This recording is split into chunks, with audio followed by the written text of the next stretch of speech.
یہ کرنا.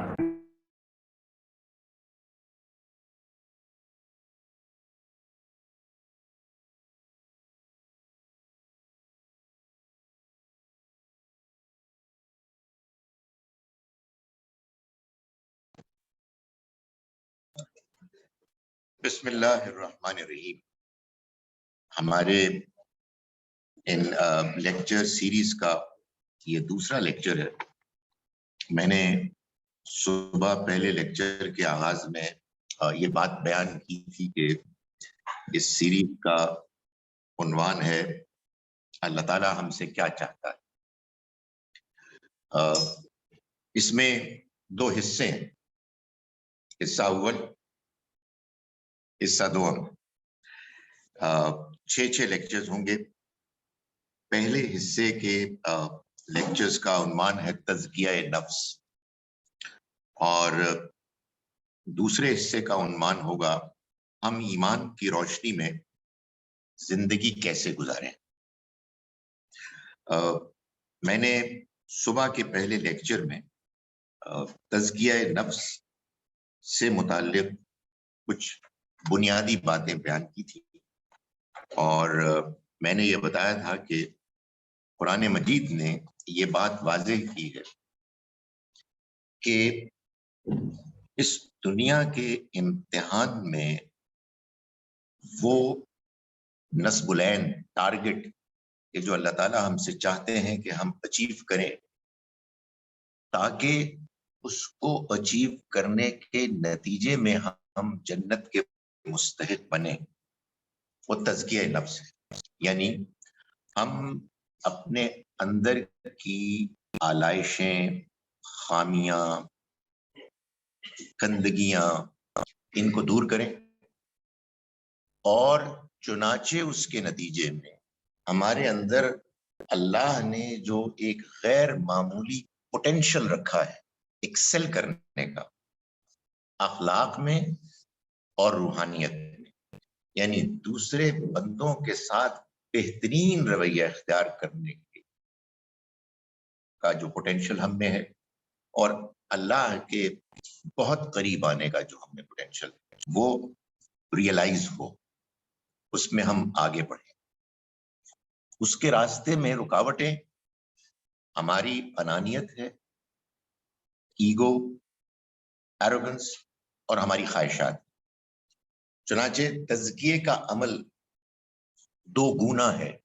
ایک اس کا پہلو نیگیٹو ہے کہ ہم اپنے آپ کو برائی سے دور کریں، اور دوسرا پازیٹو ہے کہ ہم اچھائی کو، خیر کو، اخلاق کو، اللہ کے ساتھ تعلق کو سنواریں، مضبوط کریں. میرا دوسرا لیکچر، اس کا عنوان ہے قرآن اور تزکیہ. اس میں پہلی بات میں یہی کہنا چاہتا ہوں کہ قرآن مجید نے تزکیہ نفس کے بارے میں ایک غیر معمولی طور پر کلیریفیکیشن بیان کی، واضح کیا ہے کہ اس دنیا میں رہتے ہوئے اللہ اپنے دین کے ذریعے سے جو پیغام پہنچا رہا ہے، اس میں ہمیں کرنا کیا ہے، کیا اچیو کرنا ہے، تو وہ تزکیہ ہے. یہی نصب العین. یعنی ہم نماز پڑھیں، ہم روزہ رکھیں، ہم ایمان کی بات کریں، نیک اعمال کی بات کریں، ہر دین کے پہلو میں، چاہے وہ علم ہو، چاہے وہ عمل ہو، ہمارا نصب العین یہی ہونا چاہیے کہ ہمارے اندر ایمان اور عمل، علم اور عمل کی پاکیزگی ہو، اور اس پاکیزگی کے نتیجے میں ہم آگے ایکسل کریں، گرو کریں، بہتر سے بہتر. یہ ایک امپورٹنٹ کوشچن ہے کہ دین کا ٹارگٹ ہے کیا، کیونکہ اگر یہ کلیریفائی نہ ہو تو آپ سارا دین اختیار کیے ہوئے ہوتے ہیں، لیکن آپ کو یہ پتہ نہیں ہوتا کہ گڈی جا کدھر رہی ہے. یو ought to know کہ آپ کا جرنی کس طرف ہے، آپ کیا کس منزل کو بڑھنے کی کوشش کر رہے ہیں. سو ہمارے ہاں مثال کے طور پر بڑی اسٹرانگ ریلیجس موومنٹس ہیں جو بہت پاپولر ہیں. وہ اس بات کو بیان کرتی ہیں کہ ہمارا نصب العین اصل میں دین کا غلبہ ہے، یعنی ہم اللہ کے دین کو سوسائٹی پر غالب کرتے ہیں. جب یہ نصب العین بن جاتا ہے تو پھر یہی نصب العین غالب ہوتا ہے، پھر اسی کے لیے لوگ جیتے ہیں، اسی کے لیے مرتے ہیں، اسی کے لیے اسٹرگل کرتے ہیں.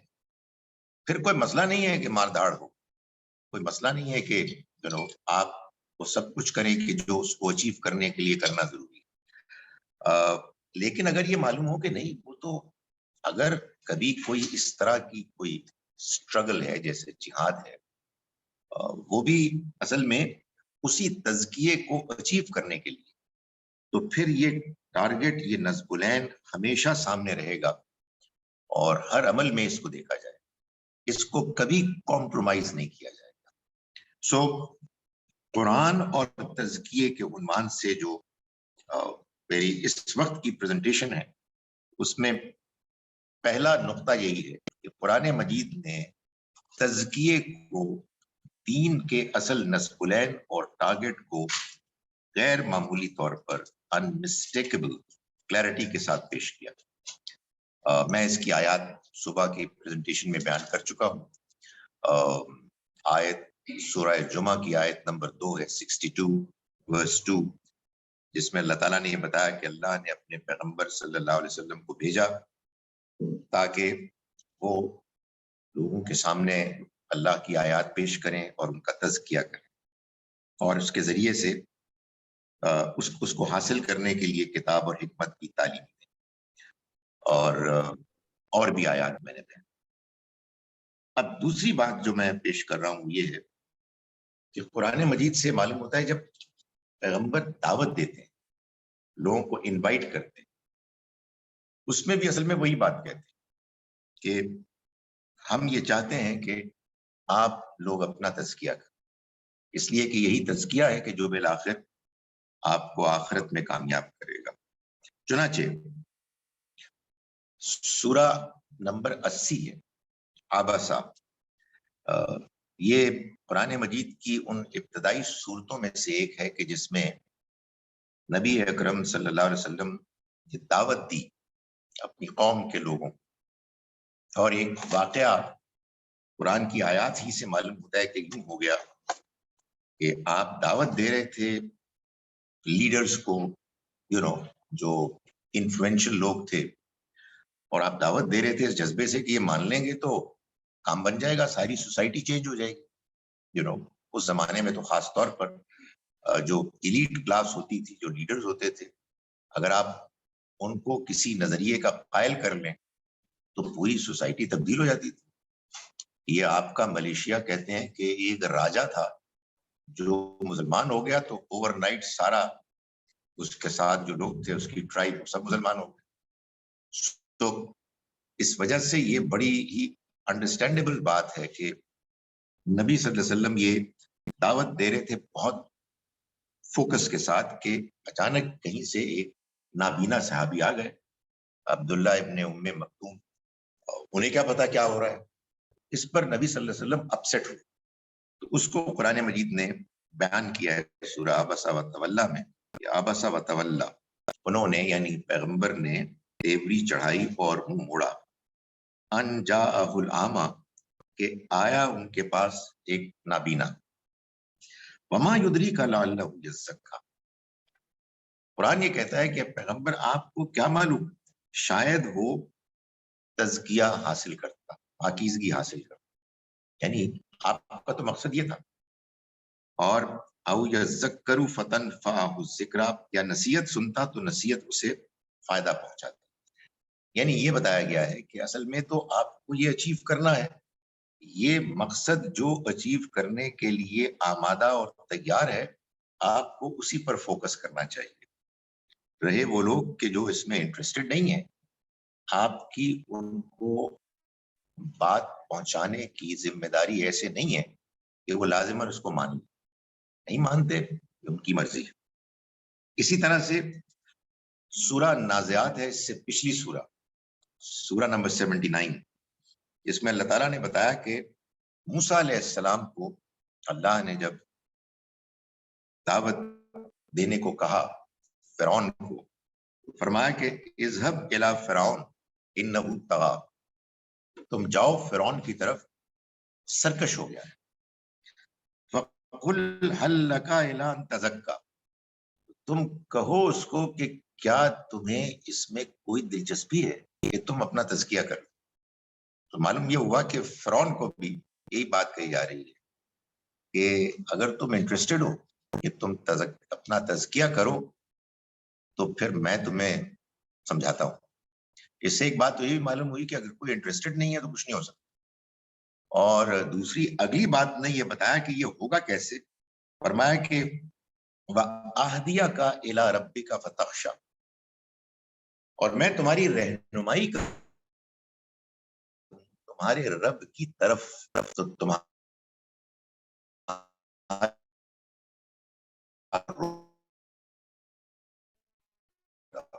کہ یہ تزکیہ ہوتا ایسے ہے کہ جب انسان کو اللہ کی احساس، اس کی عظمت، اس کی صفات کا احساس ہوتا ہے، تو اس کے بعد وہ مائل ہوتا ہے اس طرف کہ وہ اپنے آپ کو پاک کرے، اپنا تزکیہ کرے اور آخرت کی کامیابی حاصل کرے۔ قرآن مجید نے ایک اور پہلو سے بھی تزکیے کو نمایاں کیا ہے، اور یہ بھی صبح کی گفتگو میں بات بیان کر چکا ہوں کہ یہ بتایا ہے کہ یہ جو ہمارے دین میں بدن کی پاکیزگی کو ایمفسائز کیا گیا ہے، یہ بھی اس لیے ہے تاکہ ہمارے اندر باطن کی پاکیزگی اس کے نتیجے میں حاصل ہو۔ اس لیے کہ اگر انسان گندا ہے، اگر انسان کے اندر گندگی ہے تو اس کے نتیجے میں اس کے باطن کے اندر بھی گندگی رہے گی۔ سو چنانچہ قرآن مجید نے ایک مقام پر یہ فرمایا کہ ان اللہ یحب التوابین ویحب المتطہرین، اللہ پسند کرتا ہے ان کو کہ جو بہت توبہ کرتے ہیں، بار بار توبہ کرتے ہیں، اور پسند کرتا ہے ان کو کہ جو پاک صاف رہتے ہیں، نہاتے ہیں گندگی کے بعد اور اپنے آپ کو دھوتے ہیں۔ سو معلوم یہ ہوا کہ یہ لنک ہے کہ جو قائم کیا جا رہا ہے کہ جب آپ وضو کرتے ہیں، جب آپ غسل کرتے ہیں، جب آپ اپنے آپ کو پاک صاف رکھتے ہیں، تو آپ کے اندر یہ بات واضح ہونی چاہیے کہ محض جسم کا پاک صاف رہنا مطلوب نہیں ہے مطلوب ایک ایکسٹینٹ تک، مگر اس سے اصل میں ایک زیادہ اہم بات ہے، مقصد ہے جس کو اچیو کرنا ہے، اور وہ ہے دل کی پاکیزگی، اور وہ توبہ سے حاصل ہوتی ہے۔ اور اس سے بھی بات معلوم ہوئی کہ اصل میں جب انسان کوئی غلط کام کرتا ہے، گناہ کرتا ہے، گناہ کے نتیجے میں انسان کے اوپر گندگی غالب آ جاتی ہے۔ یہ قرآن مجید نے اس کو بہت بیان کیا، وہ قرآن کی جو وہ تھیمز اگر سامنے لائیں آپ کہ جو سب سے زیادہ پریڈومیننٹ ہیں، تو ان میں سے ایک بات یہ کہ انسان جب کوئی غلط کام کرتا ہے، جھوٹ بولتا ہے، کسی کو تنگ کرتا ہے، بے حیائی کرتا ہے، وغیرہ وغیرہ، تو اصل میں وہ خارج میں تو کوئی برا عمل کر رہا ہے، داخل میں اس پر گندگی چھا رہی ہے۔ بہت سے مختلف اسلوب بیان کیے گئے ہیں۔ اس کا دل زنگ آلود ہو رہا ہے، اس کا دل سخت ہو رہا ہے، اس کا دل ٹیڑھا ہو رہا ہے، اس کا دل سیاہ ہو رہا ہے، اینڈ سو آن، ایک آدھ اور بھی میں بھول گیا۔ سو یہ بات اس لیے بتائی جا رہی ہے کہ ظاہر کی پاکیزگی ایک ذریعہ ہے باطن کی، داخل کی پاکیزگی کو حاصل کرنے کا۔ سو اللہ پسند کرتا ہے بہت تو پسند کرتا ہے ان کو کہ جو پاک صاف رہتے ہیں، جو گندگی کے نتیجے میں نہاتے دھوتے ہیں. تو یہ بات بھی قرآن نے کلیریفائی کی اور یہ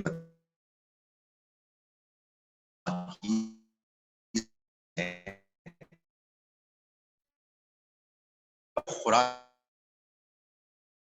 یہ پاکیزگی اصل میں اس لیے مقصود ہے کہ اس کے نتیجے آپ کی دل کی پاکیزگی حاصل ہوتی ہے. اس کے بعد یہ بات بھی ایک امپورٹنٹ بات ہے جو صبح کی ڈسکشن میں آئی تھی کہ پاکیزگی کا حصول ایک مقصد ہے.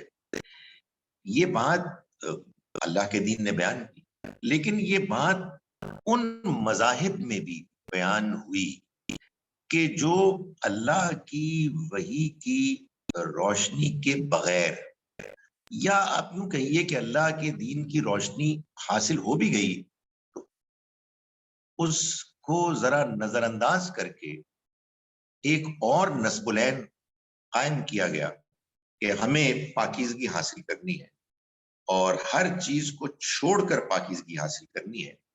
تو ایسے مذہبی رجحانات میں پھر یہ ایک بڑا پریڈومیننٹ رویہ پیدا ہو گیا کہ لوگ دنیا چھوڑ دیں، ترک دنیا کر دیں، اس لیے کہ یہ نظریہ قائم ہو گیا کہ یہ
آپ ایک جانب تزکیہ حاصل کریں گے اور دوسری جانب آپ دنیا میں اپنی ذمہ داریوں کو بھی نبھائیں گے.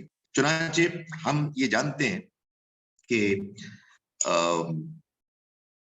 حج کے بیان میں اللہ تعالیٰ نے ہمیں یہ بتایا ہے کہ دوران حج جب آپ اس کے مناسک سے کچھ اس کی ذمہ داریوں سے سبکدوش ہو جائیں اور منا میں دوبارہ آئیں تو اللہ کی طرف سے جو دعا بتائی گئی ہے وہ یہ ہے کہ ربنا آتنا فی الدنیا حسنہ وبالآخرۃ حسنہ وقنا عذاب النار.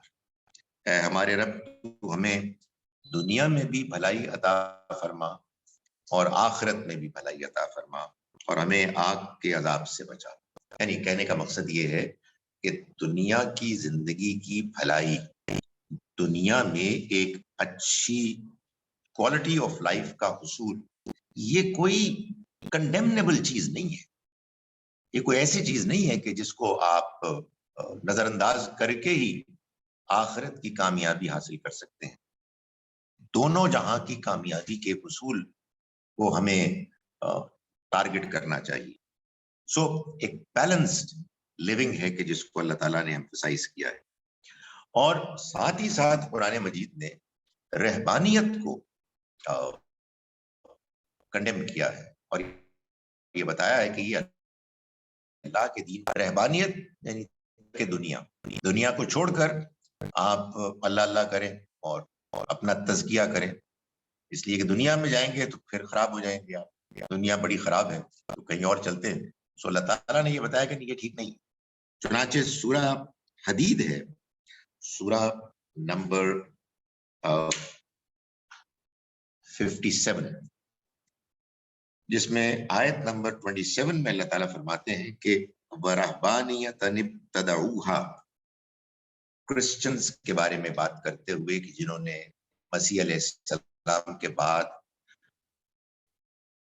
کا لایا ہوا پیغام غلط طریقے سے سمجھنے کی وجہ سے ایک اور ہی دین کا انداز اختیار کر لیا جو رہبانیت پر مبنی تھا. تو اللہ تعالیٰ نے فرمایا کہ وہ رہبانیت جس کی بدعت انہوں نے ایجاد کی، ابتدعوہا، یہ ما کتبناہا علیہم، ہم نے ان کے اوپر لازم نہیں کی تھی. ہم نے تو صرف ان کے اوپر الا ابتغاء رضوان اللہ، اللہ کی رضا کا اصول، اس کو ہم نے ان کے لیے لازم کیا تھا.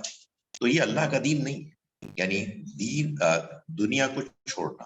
چنانچہ وہ صبح جو ہم ڈسکشن کر رہے تھے کہ بعض لوگ لمبے لمبے عرصے کے لیے چلے آتے ہیں اور کہتے ہیں کہ یہ ہم اپنے آپ کو پاک کر رہے ہیں، دین کی خدمت کر رہے ہیں. نہیں، کوئی خدمت نہیں. آپ کو اصل میں دنیا میں رہتے ہوئے اپنی ذمہ داریوں کو نبھاتے ہوئے اپنی پاکیزگی کا اہتمام کرنا ہے. اس لیے آپ نظر انداز نہیں کر سکتے. اس میں جو باتیں بیان کی گئی ہیں اس میں ہمیں معلوم ہے کہ جتنی بھی عبادات ہیں ان پر اگر آپ غور فرمائیں تو ان سب میں اللہ تعالیٰ نے اس کا اہتمام کیا ہے کہ ہم کٹیں اور جڑیں. رہبانیت کیا ہے؟ آپ دنیا سے کٹ جائیں. اس کی ضرورت کیوں پیش آئی؟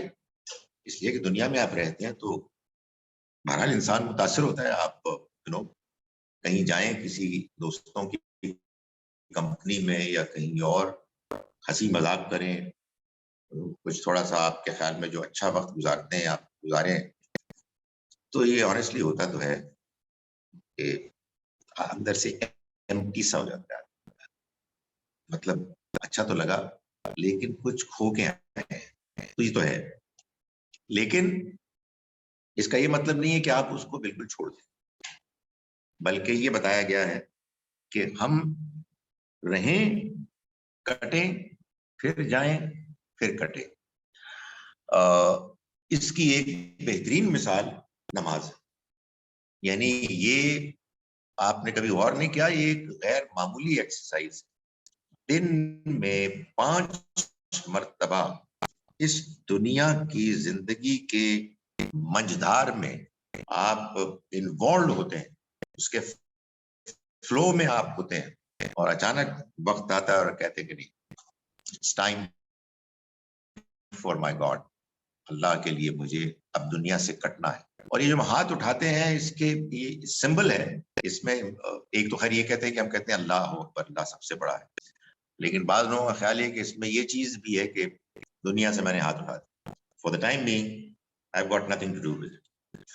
اور یہ ویسی بائی دا وے میں کہہ رہا ہوں کہ اس وجہ سے بھائی یہ جب ہم نماز پڑھ رہے ہوتے ہیں تو میں نے دیکھا کہ بعض اوقات گھروں میں نماز پڑھ رہے ہوتے ہیں، دوسرے لوگ گپ مار رہے ہوتے ہیں، این پڑھن دی نماز تیسی گپا مار. نہیں، یہ نہیں، بات یہ ہے یار، نماز ایک بہت بڑی چیز ہے. اس نماز میں 5 منٹ ہیں، 10 منٹ ہیں، آپ کو پوری طرح سے فوکس کرنا ہے. اور یہ ہے اصل میں وہ آپ کہیے جزوی ترک دنیا، جو جب آپ کو حاصل ہوتا ہے تو آپ اللہ کی طرف مائل ہوتے ہیں اور آپ تزکیہ نفس کو اچیو کرتے ہیں. یعنی اپنے اندر کی اس گندگی کے وہ جو کلیکٹ ہو جاتی ہے اس کو صاف کرنے کی کوشش کرتے ہیں. یہی معاملہ ہے کہ جو روزے میں بھی ہوتا ہے. ایک تو روزہ خود پورے کا پورا صبح سے شام تک ایک ترک دنیا ہی ہوتی ہے، جو آدمی بالکل ہی ڈفرنٹ ہو جاتا ہے. بردر آپ کو کیا ہوا؟ آپ کا چہرہ کچھ لٹکا ہوا ہے، روزہ رکھا ہوا ہے. سو یہ دنیا سے آپ کٹے ہوئے ہوتے ہیں. اسی لیے اللہ تعالیٰ نے یہ فرمایا ہے کہ یہ جو روزہ ہے یہ کیوں آپ رکھتے ہیں؟ اس لیے کہ رمضان کے مہینے میں قرآن نازل ہوا. تو پھر روزہ رکھنے سے کیا ہوتا ہے؟ لِتُكَبِّرُوا اللَّهَ عَلَى مَا هَدَاكُمْ، تاکہ تم اللہ کی بڑائی کو بیان کرو اس پر کہ اس نے تمہیں ہدایت دی. سو یہ جو آپ کا بھوکا پیاسا رہنا ہے یہ اصل میں اس بات کا اعلان ہے کہ میرے پاس کھانے پینے کی چیزیں ہیں، میں نہیں کھاتا، اس لیے میرے اللہ کا حکم ہے سب سے بڑا ہے. سو یہ جو اللہ کا حکم ہم فالو کرتے ہیں اس میں ظاہر ہے کہ ہم دنیا سے کٹتے ہیں. اور پھر رمضان میں دنیا سے کٹنے کا ایک بڑا عمل ہوتا ہے اعتکاف، کہ جو اصل میں کیا ہے وہ بھی ایک جزوی رہبانیت ہے. آپ اسی معاشرے میں ہیں لیکن اس معاشرے کے ساتھ اپنا رابطہ کاٹ دیتے ہیں وقتی طور پر، اور وہی چیز اچیو کرتے ہیں کہ آپ کو پاکیزگی حاصل. حج اور عمرے میں تو یہ ہوتا ہی ہے، یعنی ہمارے ہاں ہر چیز فارمیلٹی بن جاتی ہے. فارمیلٹی بڑی اچھی چیز ہے اگر وہ اچھی اسپرٹ کے ساتھ ہو، مگر یہ نہیں معلوم کہ اس کی کیا وجہ ہوتی ہے کہ اسپرٹ بہت جلدی فارغ ہو جاتی ہے. ورنہ ہمارے عام طور پر یہ ہوتا ہے نا کہ وہ آپ کو میسج آتا ہے جی کہ میں بردر میں سسٹر میں جا رہا ہوں حج پہ عمرے پہ، مجھ سے غلطی ہوئی مجھے معاف کر. ایک جذبہ پیدا ہوتا ہے، اور اس کی وجہ یہ ہوتی ہے کہ آدمی کہتا ہے میں جا رہا ہوں. اور حقیقت یہ ہے کہ وہ ہم حج کے بارے میں الگ سے ڈسکس کریں گے ایک لیکچر میں، کہ وہ سارا جو سین کریٹ کیا گیا ایٹماسفیئر وہ ہے ہی یہ جب ہم جا رہے ہیں it's all over at least ٹیمپوریرلی.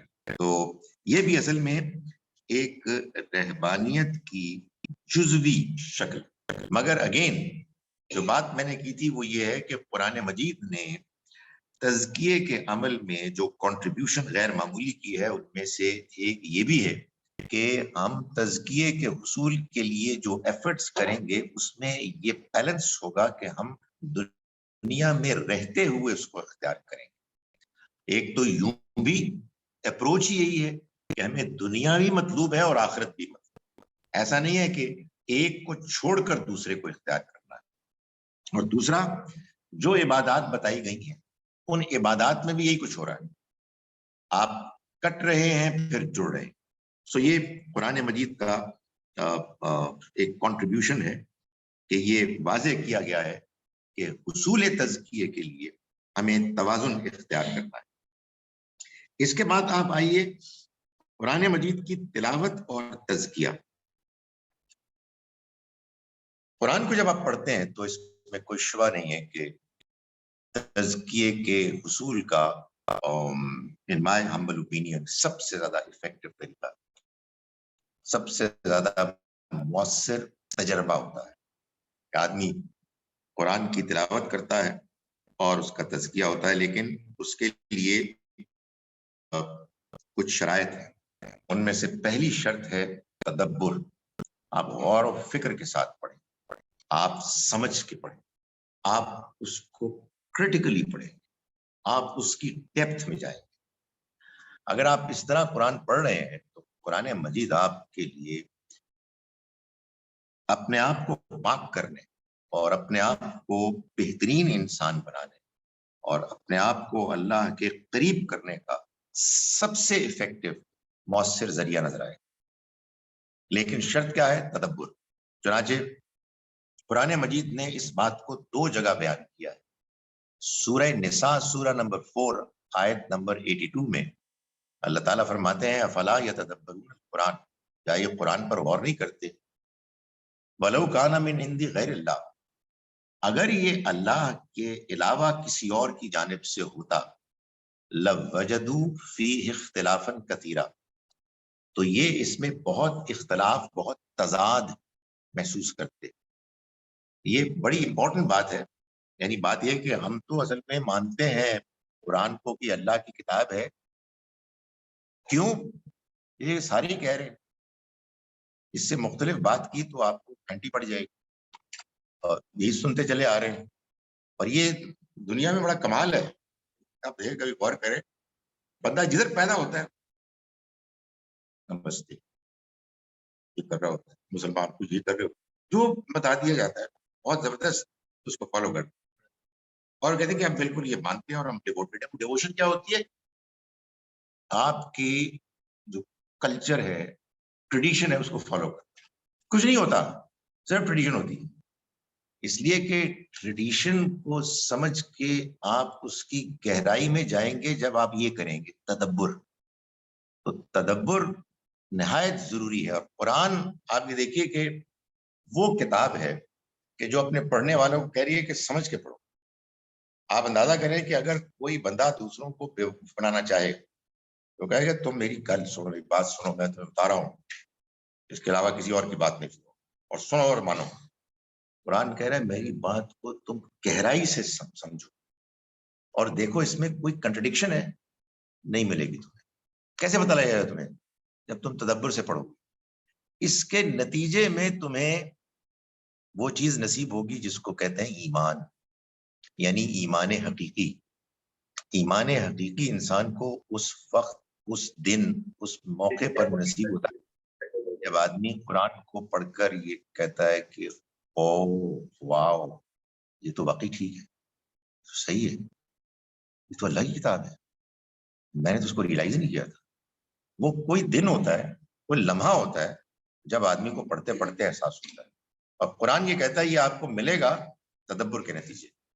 اسی کو ایک اور آیت میں بیان کیا اللہ تعالیٰ نے، سورہ محمد سورہ نمبر 47 یہ آیت نمبر 24 ہے، جس میں اللہ تعالیٰ فرما رہے ہیں کوئی بات افلا یتدبرون القرآن، کیا یہ قرآن پر غور نہیں کرتے؟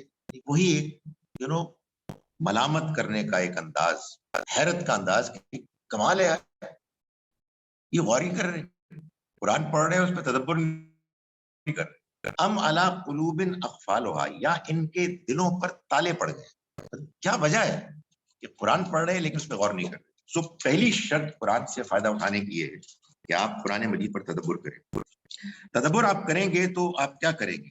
دوسری شرط، آپ اس کو اپنے اوپر اپلائی کریں، یعنی قرآن مجید کے پڑھنے کے بھی اور سمجھ کے پڑھنے کے بھی بعض دوسرے طریقے بھی ہو سکتے ہیں کہ یار قرآن کو پڑھو اور ذرا میں جو بھی تقریر کرنے والا ہوں اس میں کچھ آیات چن کے لاؤ۔ بعض لوگ ایسے ہوتے ہیں کہ وہ اپنے سیکرٹریز کو اور جو ان کے ہوتے ہیں نا ریسرچ سیل، ان کو کہتے ہیں یہ میں نے تقریر لکھ دی ہے، اس میں ذرا کچھ ریلیونٹ آیات اور کچھ احادیث اور کچھ علامہ اقبال کے اشعار فٹ کر۔ ایسے لوگوں کو کبھی قرآن کی ہدایت نصیب نہیں ہو سکتی۔ کیا استعمال ہے قرآن کا؟ آپ اپنی گفتگو کو مؤثر بنانے کے لیے اللہ کا کلام پڑھ رہے ہیں۔ قرآن مجید کو آپ کو اپنے اوپر اپلائی کرنا ہے جب آپ پڑھ رہے ہوتے ہیں، یعنی مطلب یہ ہے کہ آپ بہت سے موقع ایسے ملیں گے جس میں آپ یہ محسوس کریں گے کہ یار یہ تو گڑبڑ میرے اندر ہے، میں تو ایسا نہیں کر رہا، او گڈنس می، اللہ تعالیٰ یہ چاہ رہا ہے، خدا مجھے دیکھتا ہے، جب ہم باتیں کر رہے ہوتے ہیں وہ ہمیں سنتا ہے، میں جب اکیلا ہوتا ہوں تو وہ موجود ہوتا ہے۔ او مائی گاڈ، یہ میں آپ کو بتاؤں کہ جب بھی آپ اکیلے میں، ظاہر قرآن آدمی اکیلے میں ہی پڑھتا ہے، جب آدمی اس طرح پڑھتا ہے اور اپنے آپ کو پوچھتا ہے تو جو تباہی مچ جاتی ہے اندر، وہ غیر معمولی چیز ہے، اس لیے کہ آدمی اپنے نفس کو پھر ایڈریس کرتا ہے اور یہ محسوس کرتا ہے کہ نہیں مجھے اپنے آپ کو ٹھیک کرنا ہے، بہت ہو گئی ہے، اب مجھے بات سمجھ میں آ گئی۔ یہ اس طرح کی تقریروں سے نہیں ہوگی جیسے میں تقریر کروں، میں صرف آپ کو اپنے آپ کو بھی توجہ دلا رہا ہوں، آپ کو بھی دلا رہا ہوں، لیکن یہ اس تجربے سے ہوگی جو آپ الگ سے کریں گے اور آپ کو وہ ایکسپیرینس ہوگا۔ صبح کی کلاس میں وہ پھر آپ نے جب کوشچن آنسر ہوئے تو وہ لامحالہ بچوں کے بارے میں سوال پیدا ہو گیا، وہ آپ ہو یا بچوں یا کوئی بھی ہو، ہم سب کو اپنا اپنا ایکسپیرینس کرنا ہے۔ وہ ایکسپیرینس ہوگا خدا کی موجودگی کا احساس غیر معمولی، تو بندہ ہلے گا، ورنہ کچھ نہیں ہو سکتا، ورنہ تقریریں اچھی تلاوت ہے عین شین قاف کے ساتھ کوٹ کر رہے ہیں، وہ بھی کوٹ کر رہے ہیں۔ میں اس کی ایک مثال دیتا ہوں آپ کو، قرآن مجید میں سورہ صاد، سورہ نمبر 38، اس میں آیت نمبر 24 میں اللہ تعالیٰ یہ بتاتے ہیں کہ داؤد علیہ السلام کو اللہ نے ایک ایکسپیرینس سے گزارا۔ بعض لوگوں کا خیال یہ ہے کہ یہ ایک اسپرچل ایکسپیرینس، وہ خیر it is not directly relevant, spiritual ہو یا نان اسپرچل ہو، اصل میں ریئل ہوتا ہے، اٹس اے ریالٹی، کہ ان کے پاس دو بھائی آئے جن کا ایک جھگڑا تھا، ایک کی 99 دمبیاں تھی، ایک کی ایک تھی، تو جس کے پاس ایک تھی وہ یہ پرابلم لے کے آیا جی کہ وہ یہ مجھ سے یہ بھی لینا چاہتا ہے. تو داؤد علیہ السلام نے اس موقع پر اپنا ورڈکٹ سنایا اور یہ کہا کہ بات یہ ہے کہ یہ زیادتی کر رہا ہے. اور بہت سے لوگ ایسے ہوتے ہیں جو اس طرح کی پارٹنرشپس میں، جس میں ایک پریڈومیننٹ پارٹنر ہوتا ہے، ایک کمزور ہوتا ہے، وہ ایکسپلائٹ کرتے ہیں اور دوسرے کی کمزوری سے ناجائز فائدہ ہوتا ہے. یہ بات بیان کی قرآن نے، یہ قرآن سکھا بھی رہا ہے، یہ بات بیان کر دی. اس کے بعد فرمایا کہ داؤد علیہ السلام اللہ کے پیغمبر، وَظَنَّ داؤد انما فتناہ، داؤد نے گمان کیا کہ ہم نے اس کو آزمایا ہے. فاستغفر ربہ، تو اس نے اپنے رب سے معافی مانگی. وخر راکعا واناب، اور وہ جھک پڑا اپنے رب کے حضور اور اس نے توبہ کی. اس کا کیا مطلب؟ یعنی وہ ایک ورڈکٹ سنا رہے ہیں، فیصلہ سنا رہے ہیں اور نصیحت کر رہے ہیں. جیسے میں اس طرح سٹائل کے ساتھ آپ کو نصیحت کر رہا ہوں، تو خیر میں تو بس بات ہی کر رہا ہوں. وہ پوری سوچ شعور کے ساتھ بات کر رہے تھے اور کرتے کرتے انہیں احساس ہوا کہ یہ بات جو میں کر رہا ہوں تو مجھ سے بھی ایسی غلطی ہوئی. تو ظاہر ہے جو پیغمبر کا سٹینڈرڈ ہوتا ہے بڑا ہائی سٹینڈرڈ ہوتا ہے، کچھ ہوئی ہوگی چھوٹی موٹی کوئی، مگر انہوں نے محسوس کیا کہ میں ان کو تو یہ کہہ رہا ہوں کہ ایسے لوگ دوسروں کے ساتھ زیادتی کرتے ہیں، لیکن انہیں اسی موقع پر اپنی کوئی غلطی یاد آئی، بھول گئے کہ آس پاس کون ہے اور گر پڑے سجدے. خدا مجھے معاف کر دے، آئی ایم ویری سوری. کیا ہوا تھا؟ یہ اصل میں وہ ہے احساس کہ جو ایک انسان کے اندر پیدا ہو جاتا ہے جب وہ اللہ کو یاد کرتا ہے، اس کے کلام کو پڑھتا ہے، اور وہ اس طرح پڑھتا ہے جیسا کہ میں نے گزارش کی کہ اپنے آپ کو ایڈریس کرتا ہے، کریٹیکلی ایگزامن کرتا ہے، اپنے اوپر اپلائی کرتا ہے. سو ہر قرآن کی تلاوت مؤثر نہیں ہوتی. قرآن کی تلاوت مؤثر ہوگی جب آپ اس پر تدبر کریں گے اور جب آپ اس کو اپنے اوپر اپلائی کریں. یعنی یہ نہیں کریں گے کہ دیکھ جیسے ہمارے ہوتا ہے کہ قرآن یہ کہہ رہا ہے اور تو کافر ہے، قرآن یہ کہہ رہا ہے اور تو گمراہ ہے. خدا کے واسطے یہ قرآن کے پڑھنے کا کیا نتیجہ ہے یار؟ یہ اس طرف ہونی چاہیے اعتراض کی جو بھی ہے ڈائریکشن. قرآن مجید سے فائدہ اٹھانے میں جو ایک بڑی غیر معمولی انسان کو چیز سامنے آتی ہے، اور میرا یہ خیال ہے کہ وہ سب سے زیادہ افیکٹو، اور وہ ہے خدا کی شکر گزاری کی طرف میلان. قرآن مجید سے پڑھ کر آدمی کو یہ احساس ہوتا ہے، اگر وہ اس کو دھیان سے پڑھے اور اپنے اوپر اپلائی کرے، کہ یہ زندگی جو ہم گزار رہے ہیں یہ اللہ کی نعمتوں سے بھری پڑی، اور ہم صبح و شام اس سے فائدہ اٹھا رہے ہیں اور ہم اس کا شکر بھی ادا نہیں کرتے، ہم اس کو اکنالج بھی نہیں کرتے. آنیسٹلی یہ میں نے کئی مرتبہ محسوس کیا کہ یہ نہیں ہو سکتا، اس کا احساس ہی نہیں ہو سکتا جب تک کہ خدا تعالیٰ خود نہ کرے. قرآن کو پڑھتے ایسا لگتا ہے کہ اللہ تعالیٰ یہ کہہ رہے ہیں کہ میں نے تمہارے لیے سب کچھ کیا، کچھ نہیں کر رہے، میرے اوپر کوئی ذمہ داری تو نہیں. تو وہ آپ قرآن مجید میں دیکھیں کہ جگہ جگہ اس کا بیان ہے کہ اللہ کی نعمتوں پر شکر کرنے کا ایک جذبہ امکان پیدا کیا. ہر سال ہم دیکھتے ہیں بارش ہوتی ہے، فصلیں نکلتی ہیں، پھل پھول پودے سبزیاں سب نکلتی ہیں، اور ایسا لگتا ہے یہ روٹین میں ہو ہی رہا ہے. یہ گندم کا سیزن ہے اور یہ چاول.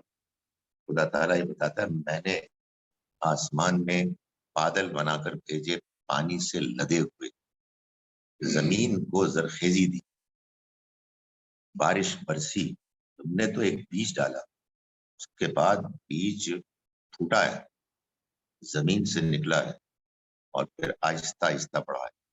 وہ چاہتا تو اٹھا کے آسمان سے پھینک دیتا آپ کے لیے گندم کی بوریاں، مگر یہ جو اس نے کام کیا ہے اس لیے کیا ہے تاکہ اس کو آپ دیکھیں. انظروا الی ثمرہ، قرآن کہتا ہے دیکھو اس کے پھلوں کو، اذا اثمر و ینعی، جب وہ پھل دیتے ہیں، جب وہ رس والے بنتے ہیں. اس میں بڑی نشانیاں ہیں ان لوگوں کے لیے کہ جو شکر ادا کرنا چاہیں. تو اس میں اللہ تعالیٰ چاہتے ہیں کہ اسی طرح سے غور کرے آدمی، خاموشی کے ساتھ اللہ کے ساتھ تعلق قائم کرتے ہوئے کہے کہ خدائے تو نے کیا. I am really very thank. مجھے اس کا احساس نہیں تھا، مگر مجھے معلوم ہو گیا ہے، میں تیرا شکر گزار ہوں. اسی طرح سے غیر معمولی طریقے سے میری، آپ کی اور ہمارے بچوں کی ضرورت پوری کرنے کے لیے اس نے جو دودھ دیا ہے ہم کو، خون اور گوبر کے درمیان سے نکال کے ایک پاک صاف سائغ للشاربین، پینے والوں کے لیے نہایت موزوں مشروب. کبھی غور کیا ہے؟ یعنی وہ گھاس کھانے والی گائے بھینس اور اس سے یہ نکلتا ہے. اس کو قرآن بیان کرتا ہے، قرآن مجید بیان کرتا ہے پھلوں کا نام لے کے. ظاہر ہے کہ پھلوں میں کھجوری ہوں گے، انگوری ہوں گے، اناری ہوں گے، آم تو وہاں ہوتا نہیں. لیکن جو بیان کیا ہے وہ بیان ایسے کیا ہے کہ تم اس کو دیکھو، اس کا ڈیزائن دیکھو کیسے وہ نکلتے ہیں، تمہاری ضرورت پوری کرتے ہیں، تم اپنے کھانوں میں، ڈشز میں ادروائز استعمال کرتے ہو. یہ سب تمہیں دعوت دیتے ہیں کہ تم اس کو اکنالج کرو اور اس کا شکر ادا کرو. اور یہ دین سارے کا سارا اصل میں اللہ کی شکر گزاری ہی کا نتیجہ ہے. پھر اللہ تعالیٰ نے ایک اور بات بیان کی ہے سورہ رحمان میں، جس کو ظاہر ہے کہ آپ جب قرآن پڑھتے ہیں اور کوئی چیز سمجھتے ہیں تو جو کچھ آپ سمجھتے ہیں وہ اصل میں ایک اصول ہوتا ہے. اصول کو آپ آگے پھیلاتے ہیں. تو فرمایا کہ وَلَهُ الْجَوَارِ الْمُنشَآتُ فِي الْبَحْرِ كَالْأَعْلَامِ، اور اسی کے ہیں وہ سمندری جہاز کے جو پہاڑوں کی طرح اونچے اونچے ہوتے ہیں سمندر میں. یعنی کوئی پوچھے کہ اللہ تعالیٰ سمندری جہاز تو آپ نے نہیں بنائے، تو انسانوں نے بنایا ہے. اس کے جواب میں اللہ تعالیٰ یہی کہیں کہ جناب انسانوں کو میں نے بنایا ہے، ان کو ذہن میں نے دیا ہے، اس ذہن سے فائدہ اٹھاتے ہوئے جن وسائل کو، ریسورسز کو وہ استعمال کرتے ہیں وہ میری دی ہوئی ہیں. اور وہ قوانین فطرت، لاز آف نیچر، جن کو سمجھ کے اور آپ سائنسدان بن جاتے ہیں اور آپ ان چیزوں کو بناتے ہیں، وہ بھی میرے بنائے ہوئے ہیں. تو یہ جو جہاز ہے نا آپ کے بڑے بڑے جو سمندر میں آپ جن کو کہ چلاتے ہیں، وہ سمندر جو پانی ہے جس میں آپ سوئی ڈالیں تو وہ ڈوب جائے. ہم نے ایسا اس کے اندر ایک قانون ڈال دیا ہے کہ بڑے بڑے جہاز اس کو چیرتے ہوئے چلے جاتے ہیں. فَبِأَيِّ آلَاءِ رَبِّكُمَا تُكَذِّبَانِ. تو اللہ تعالیٰ اس کا احساس دلاتے ہیں. ظاہر ہے کہ وہ آپ کو احساس ہو گیا تو یار آج کل تو جب آپ جہاز میں بیٹھتے ہیں، مائی گڈنس کتنی دفعہ بیٹھے ہیں، لیکن جب وہ اڑتا ہے اور آدمی کہتا ہے یہ کیا ہو رہا ہے یار، واٹس ہیپننگ. اتنی بڑی بھاری مشین ہے جو پرندوں کی طرح چل رہی. اللہ کا شکر کرتا ہے، کیا عظیم اس کی عنایات ہیں، مہربانیاں. اسی طرح سے اصل میں احساس ہوتا ہے قرآن کو پڑھ کے کہ قدم قدم پر کیا ہے اللہ ہی کے مرہون منت ہے، اس کی مہربانیوں سے گھرے ہوئے. انسانی پیدائش کو وہ بیان کرتا ہے اور وہ بتاتا ہے کہ تمہیں معلوم ہے تم کون ہو، کہاں سے شروع. یہ ہیں تفصیلات. اور اس کے بعد تم بچے تھے، بڑے ہوئے، جوان ہوئے، بوڑھے ہوتے ہو، کچھ پہلے مر جاتے ہیں، بعد میں مر. تو اس سے بھی وہ ایک شکر گزاری بھی پیدا کرتا ہے، عبرت بھی پیدا کرتا ہے. اور ظاہر ہے کہ یہ وہ چیز ہے کہ جو ہم دیکھتے ہیں یہ تو روزانہ کا ہی ایک تجربہ ہے. اسی طرح سے کیا غیر معمولی واقعہ ہے شہد کی مکھی کا، جس کو بیان کرتا ہے. کبھی ادھر جاتی ہے، کبھی ادھر جاتی ہے اور رس چوستی ہے پھولوں کا، اور اس کے بعد ایک ایسا مشروب تیار ہوتا ہے. کمال ہے، آپ کے لیے شفا کا ذریعہ بھی بنتا ہے. بیان کرتا ہے اس سواری کو. ظاہر اس زمانے میں گدے گھوڑے خچر ہوتے تھے جن کی پیٹھ پہ بیٹھ کے لوگ ٹریول کرتے تھے. تو اس سے زیادہ آگے ایڈوانسڈ لیول کی چیزیں ہمارے پاس موجود. اور یہی کہتا ہے کہ تم اگر خود اس سامان کو اٹھا کے لے جاتے کہ جن کو یہ جانور لاد کے لے آتے ہیں تمہارے لیے, تو تمہیں معلوم ہو جاتا, تمہیں لگ پتا جاتا. تو یہ بھی ہے, کیا نعمتیں ہیں یہ. ان سب کو پھر اس پہ مزید وہ یہ بتاتا ہے کہ یہ جانور ہیں, ان کی کھالیں جو ہیں, ان سے تم اپنے ٹینٹس بھی بناتے ہو اور تم اپنے سردیوں کے لیے بھی سامان کرتے ہو, بندوبست, لڑائی جھگڑے بھی جو تمہارے ہوتے ہیں وارز, ان کے لیے بھی تمہیں سامان ملتا ہے. یہ سب کچھ قرآن. اور جب آپ قرآن کو تدبر کے ساتھ پڑھتے ہیں اور فوکس کنسنٹریٹ کر کے پڑھتے ہیں, یہ شکر گزاری پیدا ہوتی ہے. اور وہ کیا چیز ہوتی ہے, وہ دل کو آپ کے اسٹرائک کرتی ہے. قرآن مجید نے اس کے علاوہ یہ بھی کیا کہ ہمیں یہ بتایا کہ تم پہلے لوگ نہیں ہو دنیا میں, تم سے پہلے ہی بہت لوگ آئے, اور ان میں وہ لوگ کہ جنہوں نے ظلم زیادتیاں کی اور وہ پیغمبروں کے زمانے میں خاص طور پر آئے, تو اللہ تعالیٰ نے ان کو ختم کر دیا, نیست و نابود کر دیا, اور وہ عبرت کا ذریعہ. عبرت یعنی لیسن, سیکھنا.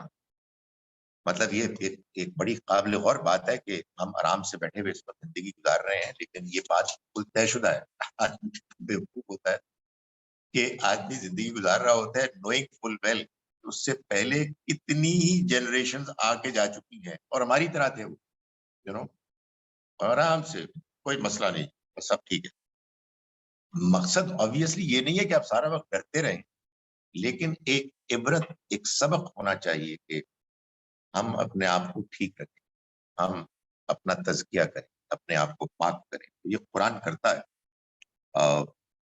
بیان کرتا ہے کہ وَكَأَيٍّ مِّن قَرْيَةٍ أَهْلَكْنَاهَا, کتنی ہی بستیاں ہیں جن کو ہم نے ہلاک کیا, وَهِيَ ظَالِمَةٌ, جبکہ وہ ظلم کر رہی, فَهِيَ خَاوِيَةٌ عَلَىٰ عُرُوشِهَا, اب یہ ہے کہ وہ اپنی چھتوں پر گری پڑی, وَبِئْرٍ مُعَطَّلَةٍ وَقَصْرٍ مَشِيدٍ, اور کتنے ہی ناکارہ کنویں ہیں اور کتنے ہی پختہ محل ہیں جو ویران پڑے. ایک زمانے میں وہ آبادیاں تھیں, وہ پریویل کر رہے تھے دنیا میں, رونق تھی, ترقی ہو رہی تھی, سب کچھ تھا, معاشرت تھی, سیاست تھی, سب ہو رہا تھا. ختم ہو چکا, سب ختم ہو چکا. تمہارے ساتھ بھی ہونے والا ہے. یہ احساس کے اندر پیدا کرتا ہے, اور ظاہر ہے یہ احساس پیدا ہوتا ہے, ادھر شکر گزاری پیدا ہو, ادھر یہ احساس پیدا ہونا شروع ہو جائے تو بندہ جائے گا کہاں؟ پھر تزکیہ ہی کرے گا, اپنے آپ کو پاک ہی کرے, پھر اکڑ کیسے آ سکتا, پھر آدمی زیادتی کیسے کر سکتا. اسی لیے قرآن مجید نے, میں ایک اور پہلو کی طرف اشارہ کر رہا ہوں, یہ کیا کہ یہ بتایا, اور یہ بھی بڑی غیر معمولی کنٹریبیوشن ہے قرآن, بہت غیر معمولی بات, کہ قرآن یہ بتاتا ہے کہ ظلم, زیادتی اس دنیا میں انسان کسی کے ساتھ نہیں کر سکتا سوائے اپنے آپ. آدمی اپنے اوپر ظلم کرتا ہے, دوسروں کے ساتھ وہ ظلم کر کیسے سکتا ہے؟ وہ اللہ کے بندے ہیں, خدا اگر چاہے تو ہاتھ پکڑ لے, لیکن اس نے امتحان کے لیے ایک موقع دیا ہوا, آزادی دی ہوئی ہے. آپ کہیں گے کہ جن کے ساتھ زیادتی ہے ان کا کیا قصور ہے؟ کوئی قصور نہیں, اور نہ کوئی ان کے ساتھ ظلم ہے. ان کو اللہ تعالیٰ وہ صبر کریں گے, صحیح رویہ اختیار کریں گے, وہ ان کو نوازے گا, کمپنسیٹ کر دے گا. پریشانی کس بات کی؟ پریشانی ایک ہی ہے, تو ظلم کر رہا ہے, وہ ظلم کر رہا ہے. اس کے ساتھ, اپنے ساتھ. ظلم نفسا, اس نے اپنے ساتھ زیادتی. ظلموا انفسہم, انہوں نے اپنی جانوں کے ساتھ ظلم کیا. تو یہ ایک بڑا غیر معمولی ایک نظریہ ہے جو قرآن مجید نے دیا. سو قرآن کو جب آپ پڑھیں گے تو سبق, عبرت, تزکیہ, شکر گزاری, یہ سب پیدا ہو. لیکن قرآن مجید کے پڑھنے کے راستے میں رکاوٹیں ہیں. یعنی آپ قرآن پڑھتے ہیں اور قرآن سے آپ وہ سبق, وہ تزکیہ حاصل، ہدایت حاصل نہیں کر پاتے. رکاوٹوں میں سے ایک بڑی اہم رکاوٹ ہے، مجھے اجازت دیے کہنے کی، ثواب. لینگویج تو ہے، وہ تو ٹھیک، آئی ایگری، لیکن میں فوکس کو بھی بیان کرنا چوتھا پوائنٹ نہیں پورا جائے، وہ ہے ثواب کا تصور. بیٹے قرآن شریف پڑھو، بہت ثواب ہے، الحمدللہ ثواب مل رہا ہے، مل ہی جا رہا ہے.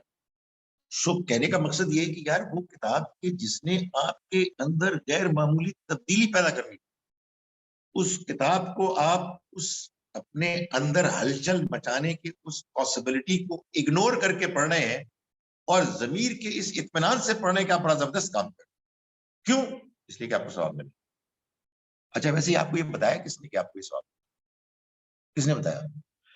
تو پروبیبلی آپ بتائیں گے کہ بھائی وہ حدیث میں ایسا آیا ہے، اور کہ آدمی ایک حرف بھی پڑھتا ہے تو اس کو 10 نیکیاں ملتی ہیں.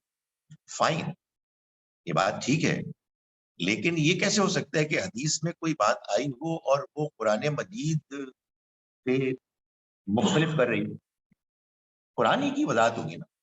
تو قرآن کے بارے میں تو میں نے ابھی بتا دیا کہ اللہ تعالیٰ فرما رہے ہیں کہ آپ اس کو تدبر سے پڑھیں، غور و فکر کے ساتھ پڑھیں، سمجھ کے پڑھیں، سمجھ کے پڑھیں. عربی آپ کو آتی ہو تو سب سے ہی اچھا ہے، ورنہ ترجمے سے پڑھیں. چنانچہ یہ جو ثواب ہے اصل میں یہ معلوم ہے کیا ہے؟ یہ آپ اگر کوئی بھی میننگ فل نیکی کا کام کرتے ہیں، اس پر اللہ کی طرف سے اجر کا وعدہ ہے، بدلہ جو آپ کو ملتا ہے. عمل کے محض ظاہری ڈھانچے کی وجہ سے نہیں، بلکہ وہ جو عمل ہے پورے کا پورا پیکج، اس کی وجہ سے. میں اس کو ایک مثال سے سمجھاتا ہوں کہ میں پیاسا ہوں اور آپ نے مجھے پانی پلایا، تو آپ کو اس کا ثواب ملے گا، اس لیے کہ آپ نے محسوس کیا کہ میری ضرورت ہے اور آپ نے آگے بڑھ کر مجھے ہیلپ کیا. اور مثال کے طور پر آپ کو کسی نے بتایا کہ یہ آپ کو 2 رکعت نماز کے برابر ثواب ملا، تو آپ نے کہا یہ مزے آ گئے، ایک بندہ پھنس گیا ہے، اب اس کو پانی پلائی ہو، ایک اور گلاس. پلیز فور گاڈ سے کیا، مجھے صرف ایک ہی گلاس چاہیے، اگلے جو گلاس آپ دیں گے اس سے مجھے تکلیف ہو، لیکن آپ ثواب کے چکر میں پلائی جا رہے. تو یہ ایک مسئلہ ہے ہمارے یہاں. ثواب اصل میں اللہ کی طرف سے نیکی کے کام پر اجر کا وعدہ ہے. وہ کام ہونا چاہیے نیکی کا میننگ فل. قرآن مجید کے پڑھنے پر یقیناً ثواب ہے، لیکن قرآن کا مقصد تو ہدایت ہے، اور ہدایت ملے گی ویسے اس صورت میں کہ جب آپ اس کو سمجھیں گے. قرآن نے بتایا کہ اس پر تدبر کریں گے. یہ ایک رکاوٹ بن جاتی ہے، بہت بڑی رکاوٹ ہے. چنانچہ ہمارے یہاں تو سب کانٹیننٹ میں بغیر سمجھ کے پڑھنا، اس کو صرف یہ کہ ثواب کا ذریعہ نہیں سمجھا جاتا، بلکہ مثال ثواب. دادا جان فوت ہو چکے ہیں، اب نہ جانے ان کی کیا حال، ہی از ویٹنگ فار گفٹس.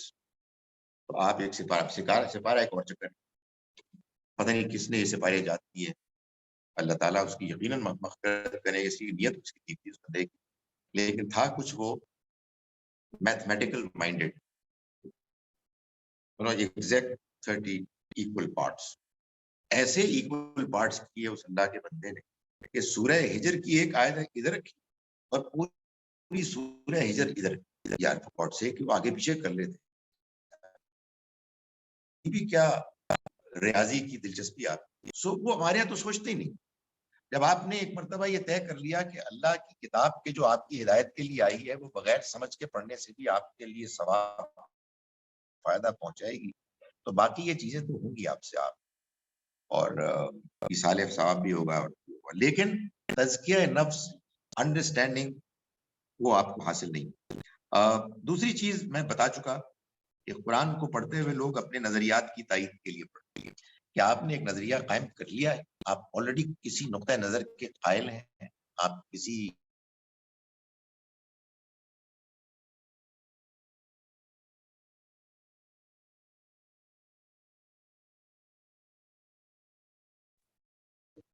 کیوں پڑھ رہے ہیں؟ قرآن مجید کے آگے اگر آپ نے سرنڈر نہیں کیا اور آپ نے قرآن مجید کو یہ موقع نہیں دیا کہ وہ آپ کو بدلے، بلکہ آپ یہ کر رہے ہیں کہ آپ قرآن کو بدلنا چاہتے ہیں، کہ قرآن سے کہہ رہے ہیں کہ یہ جو میں نے جو نظریات قائم کی یا میرے بزرگ نے کیے یا میرے لیڈر نے کیے، ذرا اس کے دلائل پیش کرو. کتنا ظلم ہے. تو یہ کرتے ہیں لوگ کہ اپنے نظریات کو ثابت کرنے کے لیے قرآن پڑھتے ہیں. بلکہ میں نے دیکھا ہے کہ عام طور پر آپ یہ دیکھیں کہ مذہبی گفتگو میں بھی بہت ایسا ہوتا ہے کہ لوگ بور ہو رہے ہوتے ہیں کہ یار یہ کیا کہہ رہے ہیں، اور اچانک ان کو کوئی ایسی بات سننے کو ملتی ہے کہ جو ان کے پہلے سے مانے ہوئے نظریے کے مطابق ہوتی ہے، تو ایک جوش پیدا ہو، سبحان اللہ، الحمدللہ، بہت زبردست بات، اللہ اکبر.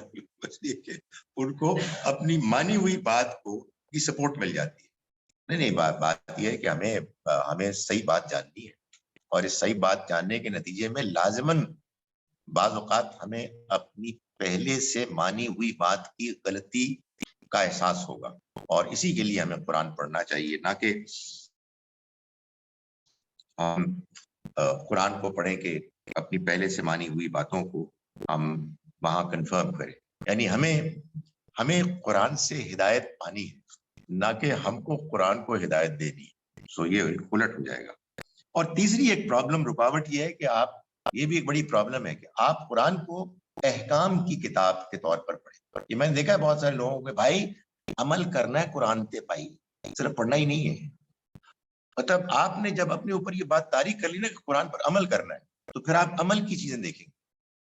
قرآن کو سمجھیں آپ، لیٹ اٹ گائیڈ یو، اس میں عمل بھی آ جائے گا، مگر عمل سے کہیں زیادہ فہم ہے، احساس ہے، عبرت ہے، تزکیہ ہے. سو یہ بھی ایک نظریے کی ایک پرابلم ہے. وہ اس کی جو فیمس لائن ہے، اور میں دیکھتا ہوں بڑے پڑھے لکھے لوگ بڑے متاثر ہوتے ہیں اور کمال کرتے ہیں. کہتے ہیں اس کی وجہ ہے کہ جو ذہین لوگ جب کوئی مثال بیان کرتے ہیں تو جب لوگوں کو سمجھ میں آ جاتی ہے بات، کہتے ہیں یہ بہت زبردست بات ہے، وہ صحیح ہے غلط ہے اس سے کوئی فرق نہیں پڑتا. وہ کہتے ہیں دیکھیں جی، آپ نے واشنگ مشین خریدی، اس کے ساتھ ایک مینول ہوتا ہے، وہ آپ کو بتاتا ہے کہ اس کو کیسے استعمال، ٹھیک ہے. تو اسی طرح اللہ تعالیٰ نے ایک مشین بنائی ہے جس کا نام ہے انسان، اس کے ساتھ یہ دے دیے کہ اب آپ کو کیسے استعمال.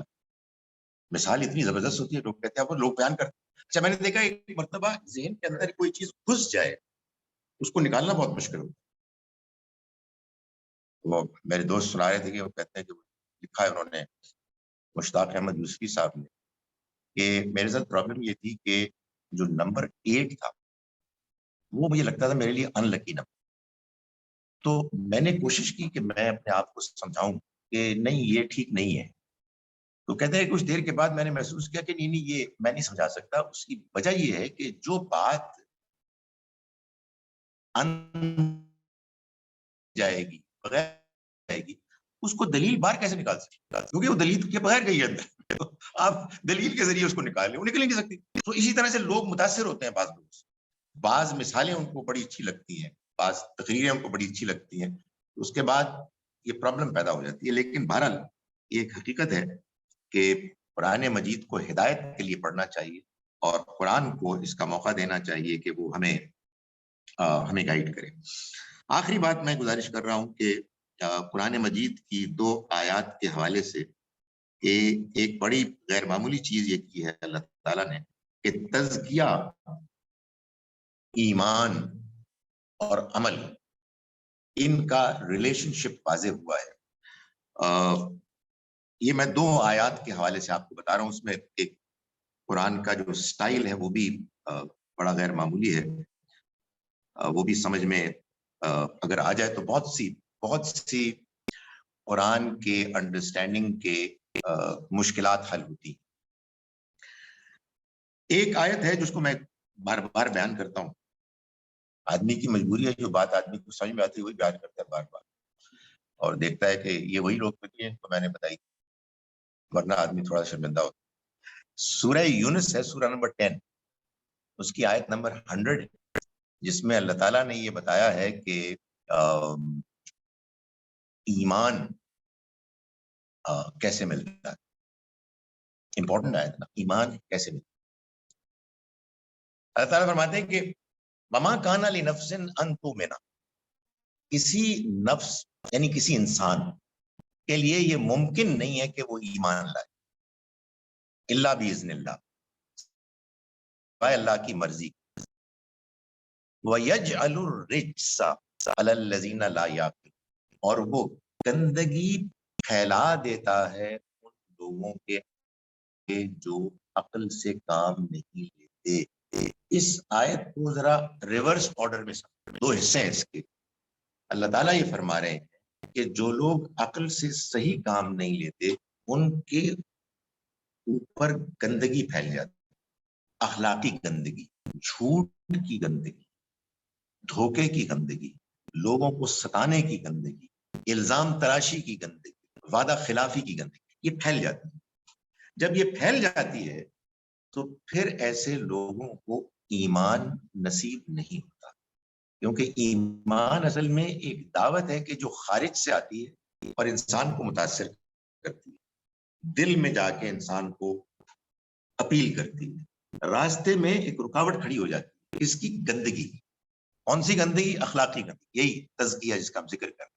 تو چنانچہ اللہ تعالیٰ نے یہ بتایا کہ یہ جو گندگی دور ہوگی تو ایمان ملے گا.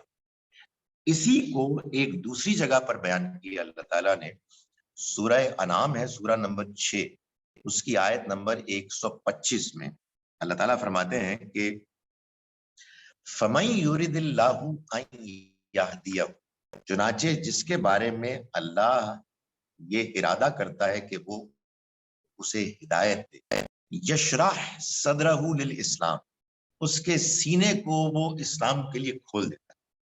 سینے کو کھول دیتا ہے یعنی اس کو اطمینان ہونے لگتا ہے، اسے سمجھ میں آنے لگتی ہے بات. وَمَن یُرِد، اور جس کے بارے میں وہ ارادہ کرتا ہے ان یضلہ، کہ وہ اس کو گمراہ کرے، یجعل صدرہ ضیقا حرجا، وہ اس کے سینے کو پھینچ دیتا ہے، تنگ کر دیتا ہے. کانما یصعد فی السماء، گویا کہ وہ آسمان کی طرف اٹھ رہا ہے. اوپر ہم جاتے ہیں تو آکسیجن کی کمی کی وجہ سے گھٹن ہوتی ہے نا، ایسے گھٹن ہونے لگتی ہے. ارے یہ کیا باتیں ہو رہی ہیں؟ تو اللہ تعالیٰ ہے ان کو گمراہ کرتا ہے. کیوں؟ فرمایا کذالک یجعل اللہ الرجس، وہی والی بات جو آیت نمبر 100 میں ہے، سورہ یونس کی آیت، سورہ نمبر 10 کی. ادھر بھی فرمایا اسی طرح سے اللہ تعالیٰ گندگی پھیلا دیتا ہے علی الذین لا یؤمنون، ان لوگوں کے آگے جو ایمان نہیں لانا چاہتے. آپ نے غور فرمایا، وہاں فرمایا تھا علی الذین لا یعقلون، جو عقل سے کام نہیں لیتے. یہاں فرمایا علی الذین لا یؤمنون، جو ایمان نہیں لانا چاہتے. معلوم ہوا کہ دونوں ایک ہی باتیں، ایک ہی حقیقت کو ڈسکرائب کرنے کے دو طریقے ہیں، اور یہ قرآن کا پریزنٹیشن ہے. اس سے بہت سی باتیں سمجھ میں آتی ہیں.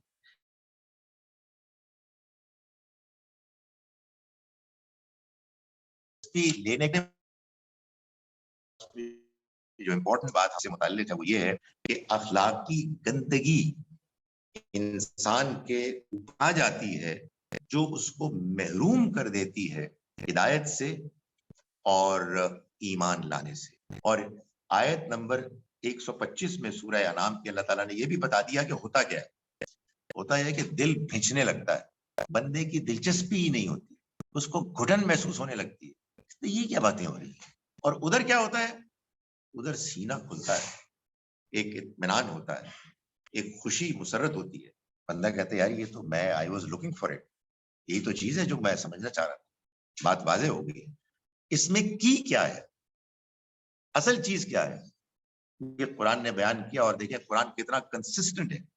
اصل چیز ہے آپ کی پاکیزگی یا ناپاکی، اخلاقی پاکیزگی یا ناپاکی. جھوٹے آدمی کو ہدایت اور ایمان نہیں مل سکتا، دغاباز کو، لوگوں کو ستانے والے کو، وغیرہ وغیرہ. اخلاق کی گندگی رکاوٹ بن جاتی. ہم نے آج پڑھا کہ ہاں وہ دور ہو سکتی ہے توبہ کرنے سے، دھونے سے. گندگی کا علاج دھونا ہے، چاہے صابن سے چاہے ڈرائی کلین تو بھی آپ کریں، لیکن توبہ کرنی ہے آپ. اقول قولی ھذا واستغفر اللہ. اب سوالوں کی بات ہے. ایک ہمارا وہ ہے SOP ہے پروٹوکول کے. آزان ہوگی تو اس آزان کے لیے ہم رک جائیں گے. ٹھیک ہے, اب وہ آپ مائک کسی کو دے دیں آپ اگر.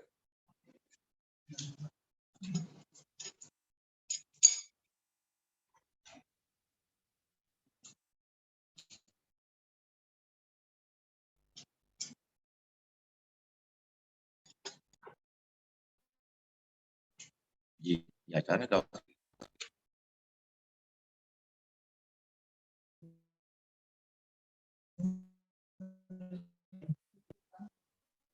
نہیں وہ تو آواز آ جائے گی مائک کو. ہاں بس ٹھیک ہے, اب آ رہی جی.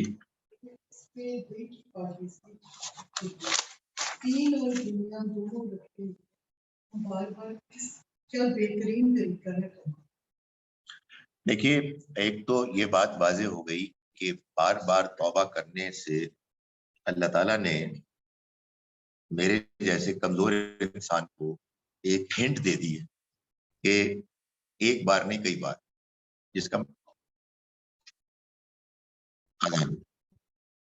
اسی مسجد کی ہے نا.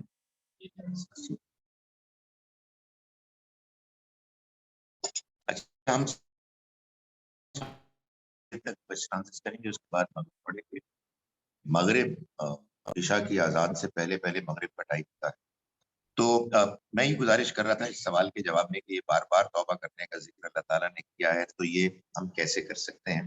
تو میں گزارش کر رہا تھا کہ اللہ کی بڑی مہربانی ہے کہ اس نے یہ بتایا ہے کہ وہ یہ جانتا ہے کہ انسان سے غلطیاں ہوں, تو غلطی ہوگی اس کو توبہ کرنی, اور یہ بتایا ہے کہ یہ توبہ بار بار کرنی, اس لیے کہ غلطی تو بار بار ہوگی. اس کے بارے میں قرآن مجید نے ایک اور اہم بات یہ بتائی ہے کہ غلطی جب انسان سے ہوتی ہے اس کے بعد ایک وہ موقع آتا ہے کہ جب فوراً بعد غلطی کرنے کی وجہ, غلطی کرنے کی کوئی وجہ, کوئی امیجیٹ ٹیمپٹیشن ہوتی ہے, کوئی امیجیٹ اثر ہوتا ہے انسان کے اوپر, ماحول ہوتا ہے, جب وہ زائل ہو جاتا ہے تو اس کے بعد پھر انسان کو احساس ہوتا ہے کہ یار گڑبڑ ہو. وہ موقع ہے کہ آپ توبہ کریں, تو آپ اس میں توبہ کریں. توبہ اللہ تعالیٰ وعدہ کرتا ہے, آپ نے اس کو ڈیلے کر دیا, پتہ نہیں کیوں کیا, پرابلی اس لیے کیا کہ ماحول آپ کو توبہ کرنے سے روک رہا ہے. ظاہر ہے کہ یہ بھی ایک بری بات ہے, لیکن اس کو تو آدمی فائٹ کر سکتا ہے, لیکن یہ تو کبھی نہیں ہونا چاہیے کہ آدمی اپنی غلطی کو ڈیفینڈ کرنے کے لیے لیم ایکسکیوزز پیش کرے.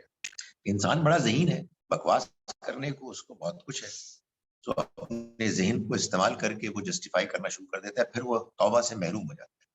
جیسے ہی محسوس ہو کہ غلطی ہوئی, انکنڈیشنل سرنڈر, بس اللہ تعالیٰ وعدہ کرتا ہے کہ وہ توبہ قبول کرے گا. ڈیلیڈ توبہ کے بارے میں بس پھر وہ کہتے ہیں کہ میں دیکھوں گا اس کی کوالٹی کیسی ہے. موت کے وقت توبہ کے بارے میں بتایا تھا میں نہیں کروں, سوری, اس لیے کہ امتحان ختم ہو گیا, اب تمہارے سامنے فرشتہ آ گیا ہے, تو اب توبہ کرے تو اب نہیں کوئی. سو دی آئیڈیا اس کے امیجیٹلی کریں, جتنا جیسے ہی احساس ہو آپ کریں. اور اس میں یہ امپورٹنٹ چیز آپ نے مجھ سے پوچھا ہے کہ کیا کرے, گزارش یہ ہے کہ توبہ اصل میں خدا تعالیٰ کے سامنے شرمندگی کا اظہار ہے, تو پھر اس میں اللہ کے مقابلے میں کوئی کنسیڈریشن ایسی نہیں ہونی چاہیے کہ آپ یہ کہیں گی کہ نہیں یار یہ دیکھ رہا ہے تو یہ کیا کہے گا, نہیں تو ختم ہوگی بات. پھر اس کا مطلب ہے دوسرے زیادہ امپورٹنٹ ہے. تو آپ جیسے ہی احساس ہو سب چیزوں کو آپ اگنور کریں اور توبہ کریں. جی ارشاد. آپ نے اس آگے سوال کے بارے میں بات کی, اس کو اس کا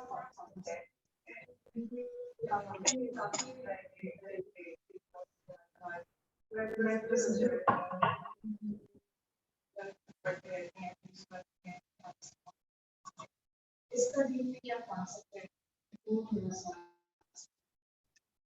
ایصال ثواب کا دین میں کوئی کانسیپٹ نہیں. یہ تو ہمارے یہاں اصل میں چونکہ ہمارا مذہب ہم کو ملا ہے ٹریڈیشن میں، تو ٹریڈیشن میں یہ ہمارے ہاں چیز موجود ہے، اور ٹریڈیشن بڑی دلچسپ چیز ہے. اللہ جانے کیسے شروع ہوتی، کسی بزرگ نے یہ کیا ہوگا.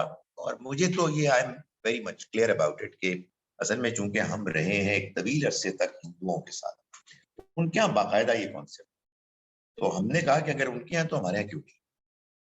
تو وہاں سے وہ شروع ہوا اور چل پڑا. جب کوئی چیز چل پڑتی ہے تو یہ انسان کا کمال ہے کہ پھر اس کے بعد وہ کوئی دلیل وغیرہ دیکھتا نہیں ہے، بلکہ وہی بات جو میں نے ابھی کہی ہے، وہ قرآن پڑھتا ہے اپنی بات کو ثابت کرنے. قرآن مجید بالکل واضح ہے کہ لیس للانسان الا ما سعی، انسان کے کوئی چیز کام نہیں آئے گی سوائے اس کے کہ جو وہ خود کرے گا. لوگوں کو اس چیز کا بھی احساس نہیں ہوتا، اس چیز کا بھی احساس نہیں ہوتا کہ اس کے نتیجے میں سارا دین کی پریزنٹیشن کا تانا بانا ہی ختم ہو جاتا ہے. آپ ایصال ثواب کو مان لیں تو اس کے بعد پھر یہ دنیا ایک آزمائش ہے، ایک فیئر آزمائش ہے. آخرت میں سب کو ان کے اپنے عمل ایمان کا نتیجہ دیکھنا ہوگا. یہ سب ختم ہو جاتا ہے. ایک رومانٹک قسم کی ایک چیز سامنے آ جاتی ہے جی کہ ہم اپنے بزرگوں کو تحفے بھیج رہے ہیں، پھول بھیج رہے ہیں، بھیجے جاتے، وہ آپ چلے پھر آپ، وہ پھر جذبات ہیں. سو گزارش یہ ہے کہ انسان نے جو عمل کیا ہے اس کا اس کو اجر ملے گا. اگر اس کے عمل میں یہ چیز بھی شامل ہے کہ اس نے کچھ لوگوں کی تربیت کی ہے تو اس کے مرنے کے بعد اس کا نتیجہ اس کو ثواب پہنچائے گا. اس نے کوئی صدقہ جاریہ کا کوئی پروجیکٹ شروع کیا تھا، اس کے مرنے کے بعد بھی اس کو ثواب پہنچتا رہے گا. اس نے کوئی علم چھوڑا، دین کا علم یا کوئی اور علم چھوڑا، اس کا فائدہ اس کو پہنچتا رہے گا. لیکن اس نے کوئی نیکی کا انیشیٹو لیا ہی نہیں، اور آپ تلاوت کر کے اس کو پہنچائے. ہمارے دین میں کوئی کانسیپٹ ہے نبی صلی اللہ علیہ وسلم سے بالکل ثابت نہیں ہے، اور یہ سب کانٹیننٹ کی پیداوار ہے. آج بھی اگر آپ نے اس کو دیکھنا ہو تو کہیں چلے جائیں اپنے سب کانٹیننٹ سے باہر اور کسی مسلمان سوسائٹی میں، اور دیکھیں کہ اگر کوئی صاحب فوت ہوئے تو ان سے پوچھیں کہ بھائی جان یہ کل کب ہوں گے، تو پھر آپ کو پتہ لگے گا کہ آپ کل کہاں ہوں گے، تو آپ کو بتا دیں گے کچھ بھی نہیں. جی سر. جی سر یہ زوم پہ مریم گیلانی صاحبہ کا سوال آیا.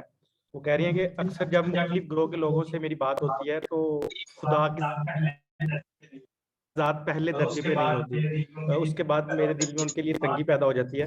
بعد میں جب ان سے ملاقات ہوتی ہے تو وہ مجھے بڑی مشکل ہوتی ہے ان سے ملاقات کرنے میں. تو اس طرح کی سچویشن کو کس طرح دور کیا؟ یعنی وہ لوگوں سے بات کرتی ہے تو اللہ ان کی پہلی ترجیح نہیں ہوتی، تو ان کو سمجھائیں، دعوت دیں. یعنی اس میں پریشان کیوں ہو رہے ہیں؟ ہمارا کام تو بڑا آسان ہے کہ اپنے آپ کو ہم ٹھیک کریں اور دوسروں کو ٹھیک ہونے کی دعوت دیں. لوگوں کے ساتھ پرابلم اس وقت ہوتی ہے کہ جب وہ یہ طے کر لیتے ہیں کہ ہم نے دوسروں کو ٹھیک کرنا ہے. تو بھائی جان ہم اپنے آپ کو تو ٹھیک کر نہیں سکے، دوسروں کو کیا ٹھیک کریں گے؟ اپنے آپ کو ہم ٹھیک کرنے کی کوشش کریں گے، دوسروں کو اس کی دعوت دیں گے. کوئی سوال پوچھیں گے ہم جواب دے دیں گے. نہیں ہے، ہم نے اپنا کام کر لیا. تو اس میں بہت زیادہ ٹینس ہونے کی ضرورت نہیں ہے. ڈو یور جاب، باقی اللہ پر چھوڑ دیں. مائک آپ کسی اور کو دے دیں کیونکہ آپ اپنے ساتھ مائک رکھ کے اس سے ناجائز فائدہ اٹھا رہے ہیں. اچھا جی، تو یہاں کسی کے پاس نہیں سوال؟ ادھر دیکھیں نا. ہاں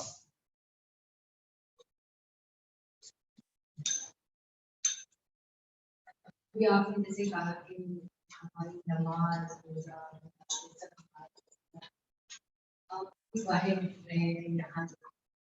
یہاں جتنی یہ چیز پریکٹس ہوئی اتنا ہی مطلب اگر ہم ایسی سوسائٹیز کو دیکھیں جہاں یہ سب کچھ نہیں ہے، وہ بہتر انسان جھوٹ بھی نہیں بول رہے، سب کچھ کریں، کیا مسنگ ہے ہماری سوسائٹی یہ سب پریکٹس.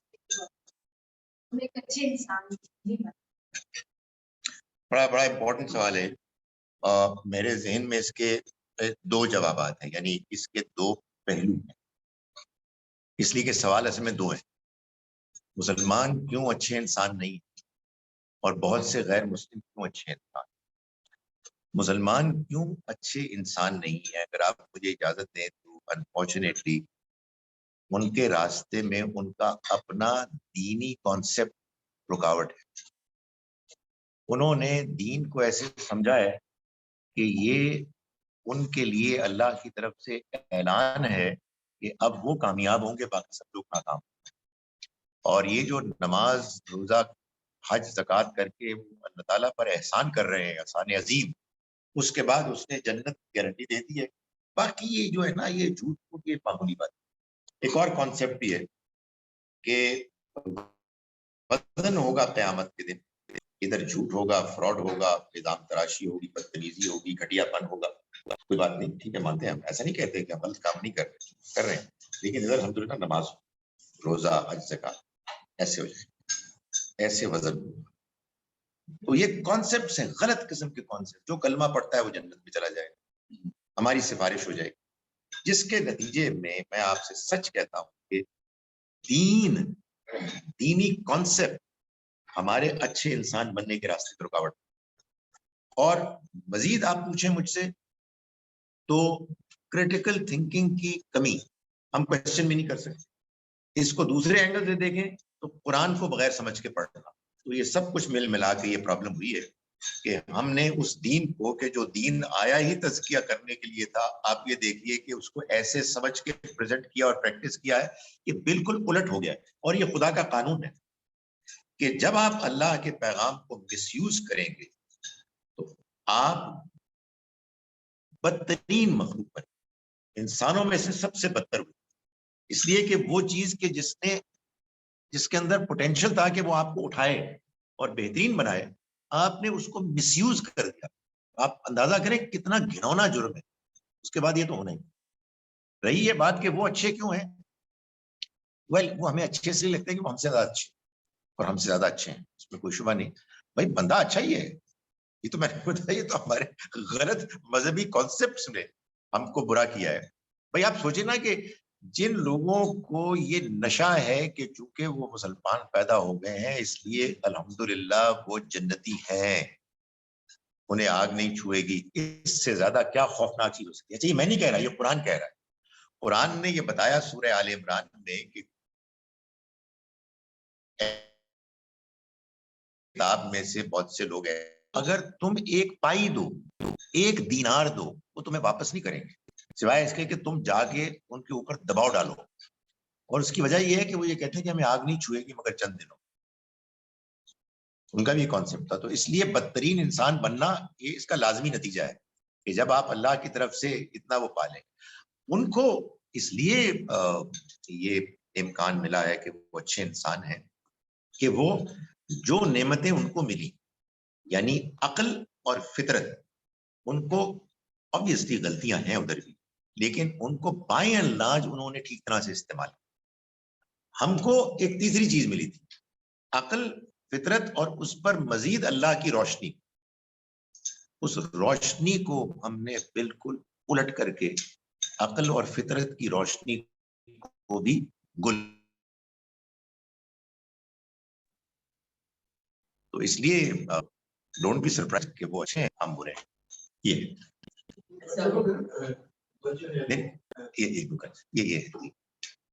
پلیز اچھا، یہ جب آپ نے کہا کہ ظلم اور زیادتی جب انسان کسی دوسرے کے اوپر کرتا ہے تو وہ اس کی اپنے ساتھ اپنے اوپر ظلم کرتا ہے، قرآن پاک نہیں ہے. لیکن اگر جس کے اوپر ظلم یا زیادتی کی جائے اس کا رویہ کیا ہونا چاہیے؟ اس کا رویہ یہ ہونا چاہیے کہ وہ اگر اپنے آپ کو ڈیفینڈ کر سکتا ہے تو اپنے آپ کو ڈیفینڈ کرے، ظلم نہ ہونے دے، لوگوں سے اپیل کرے کہ اس کا ظلم اس پر نہ ہو، اور یہ اطمینان رکھے کہ جب وہ یہ کوشش کر رہا ہے تو اللہ بھی مدد کرے گا. اور اگر فرض کیجئے کہ اللہ نے اس کے لیے یہ آزمائش رکھی ہوئی ہے کہ اس دنیا میں کچھ نہ کچھ اس کو سفر کرنا ہے، تو وہ اطمینان رکھے کہ اس کے نتیجے میں اس کے لیے آخرت میں اللہ کے ہاں بہت ایڈیکویٹ کمپنسیشن ہے، اس لیے وہ پریشان نہ ہو. سو اس انڈرسٹینڈنگ سے انسان کو بڑا اطمینان ملتا ہے. یہ ایک آزمائش ہے، اس میں انسان زیادہ سے زیادہ اپنے طور پر کسی کے ساتھ زیادتی کر سکتا ہے جتنا وہ کر سکتا ہے، لیکن اصل میں وہ اس کے ساتھ کر ہی نہیں رہا، وہ اپنے ساتھ کر رہا ہے. اس کے ساتھ جو ہو رہا ہے وہ اللہ کی طرف سے آزمائش ہے، جو جب ایک مرتبہ